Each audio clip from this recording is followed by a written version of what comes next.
Hello viewers, welcome to our channel. ഇന്ന് ഉണ്ടാക്കാൻ പോകുന്നത് മുളക് കൊണ്ടാട്ടും റെഡ് ചില്ലി സോസും. ഇത് എങ്ങനെയാണ് ഉണ്ടാക്കാമെന്ന് നമുക്ക് നോക്കാം. ഇത് സാധാരണ നമ്മൾ കടകളിൽ വാങ്ങുന്ന സാധാരണ പച്ചമുളക് തന്നെയാണ്. അപ്പം ഞാൻ വിചാരിച്ചു ഇതുകൊണ്ട് നമുക്ക് തൈര് മുളകും പിന്നെ റെഡ് ചില്ലി സോസും ഉണ്ടാക്കാമെന്ന് കരുതി. അങ്ങനെയാണ് നമ്മൾ ഈ വീഡിയോ എടുക്കുന്നത്. തൈര് മുളക് ഇതിൻ്റെ മുന്നേ ഞാൻ ഉണ്ടാക്കിയിരുന്നു. ഇതേ മുളക് കൊണ്ട് തന്നെയാണ് ഉണ്ടാക്കിയത്. നല്ല ടേസ്റ്റ് ഉണ്ടായിരുന്നു, എല്ലാവർക്കും ഭയങ്കര ഇഷ്ടപ്പെട്ടു. അപ്പോൾ നമുക്ക് ഈ സീസണിൽ ഇങ്ങനത്തെ മുളകൊക്കെ ഉണ്ടാക്കി വെച്ചാൽ വളരെ നല്ല ഉപകാരമാണ്. അപ്പോൾ നമ്മൾ വീട്ടിലുണ്ടാക്കുന്ന പ്രത്യേകം ടേസ്റ്റാണ്. നമ്മൾ കടകളിൽ വാങ്ങുമ്പോൾ ഇത്ര ടേസ്റ്റ് ഉണ്ടാവില്ല. അപ്പോൾ ഇൻഷാല്ലാ എങ്ങനെയാണ് ചെയ്യാമെന്ന് നോക്കാം. ഇതിലേക്ക് ഞാൻ എടുത്തത് 1 ലിറ്റർ തൈരാണ്. നല്ല കട്ടിയുള്ള തൈരാണ്. ഇതിലേക്ക് 1/2 കിലോ മുളകാണ് ഞാൻ എടുത്തത്. നന്നായി വൃത്തിയാക്കി കഴുകിയതിന് ശേഷം നമ്മൾ ഇതുപോലെ കട്ട് ചെയ്ത് വെക്കാം.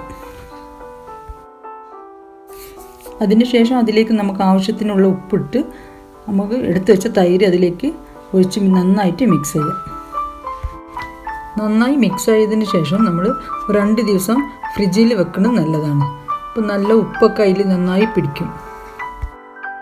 അതിനുശേഷം നമ്മൾ ദിവസം അത് ഒന്ന് വെയിലത്ത് വെക്കണം. മുളക് തൈരിൽ നിന്ന് എടുത്തിട്ട് വെയിലത്ത് വെക്കുക. വീണ്ടും തൈരിലേക്ക് തന്നെ വീണ്ടും ഇട്ട് കൊടുക്കുക.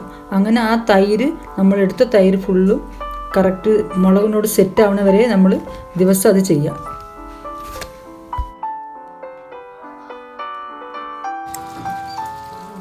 നല്ല വെയിലൊക്കെ ഉണ്ടെങ്കിൽ ഒരു 4-5 ദിവസം കൊണ്ട് ശരിക്കും വേഗം ഉണങ്ങി കിട്ടും.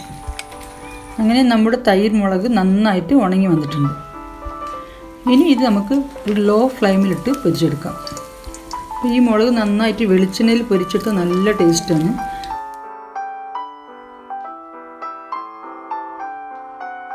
ഇനി നമുക്ക് സോസ് ഉണ്ടാക്കുന്നത് എങ്ങനെയാണെന്ന് നോക്കാം. ഇതിലേക്ക് ഞാൻ 1/2 കിലോ മുളക് തന്നെയാണ് എടുത്തത്. നന്നായിട്ട് കഴുകി വൃത്തിയാക്കിയതിന് ശേഷം ഒന്ന് നന്നായി സ്റ്റീം ചെയ്തെടുത്തു. ഒരു 5-10 മിനിറ്റ് സ്റ്റീം ചെയ്താൽ മതി. മുളക് നന്നായി സ്റ്റീം ചെയ്ത് എടുത്തതിന് ശേഷം നമ്മൾ ഇനി മിക്സിയിലിട്ട് ഇത് അരച്ചെടുക്കണം. ആദ്യം നമ്മൾ സ്റ്റീം ചെയ്ത മുളക് അതിലേക്ക് ആദ്യം ഇട്ട് കൊടുക്കുക, മിക്സിയുടെ ജാറിലേക്ക്. അതിന് ശേഷം അതിലേക്ക് നമ്മളൊരു വലിയ ഉള്ളിൻ്റെ ഒരു ചെറിയ കഷ്ണം, പിന്നെ 1 ടീസ്പൂൺ വെളുത്തുള്ളി, 1 ടീസ്പൂൺ ഇഞ്ചി, ഇതെല്ലാം ഇട്ട് നന്നായിട്ട് നമ്മൾ അരച്ചെടുക്കണം മിക്സിയിൽ. നന്നായി അരച്ചെടുത്തതിന് ശേഷം നമ്മൾ അതിലേക്ക് ഒരു 2 ടീസ്പൂൺ ടൊമാറ്റോ പേസ്റ്റ് ഇട്ട് കൊടുക്കുന്നുണ്ട്. അതിനുശേഷം നമ്മളൊരു പാൻ നന്നായി ചൂടാക്കാൻ വെച്ചിട്ടുണ്ട്. അതിലേക്ക് ഒരു 2-3 ടീസ്പൂൺ ഓയിൽ ഒഴിച്ച് കൊടുക്കുക. ഓയിൽ നന്നായി ചൂടായി വരും. അതിലേക്ക് നമ്മൾ വെളുത്തുള്ളി ചെറുതാക്കി അരിഞ്ഞ് വെച്ച് ഇട്ട് കൊടുക്കണം.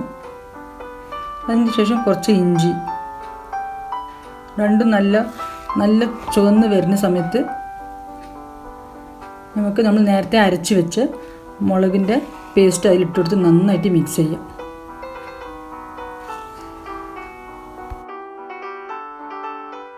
ഇനി ഇതിലേക്ക് 1 ടീസ്പൂൺ സോയ സോസ് ഒഴിക്കണം. അതിനുശേഷം ഒരു 2-3 സ്പൂൺ നമുക്ക് വിനീഗർ ഒഴിച്ച് നന്നായിട്ട് മിക്സ് ചെയ്യാം. പിന്നെ അതിലേക്ക് നമുക്ക് ആവശ്യത്തിനുള്ള ഉപ്പ്, പിന്നെ ഒരു ടീസ്പൂൺ പഞ്ചസാര, ഇതെല്ലാം ഇട്ട് നന്നായിട്ട് മിക്സ് ചെയ്യാം. അതിനുശേഷം നമ്മൾ 1 ടീസ്പൂൺ റെഡ് ചില്ലി പൗഡർ ഇടുന്നുണ്ട്. ഇത് കുറച്ച് കളറൊക്കെ കിട്ടാൻ വേണ്ടി ഇടുന്നതാണ്.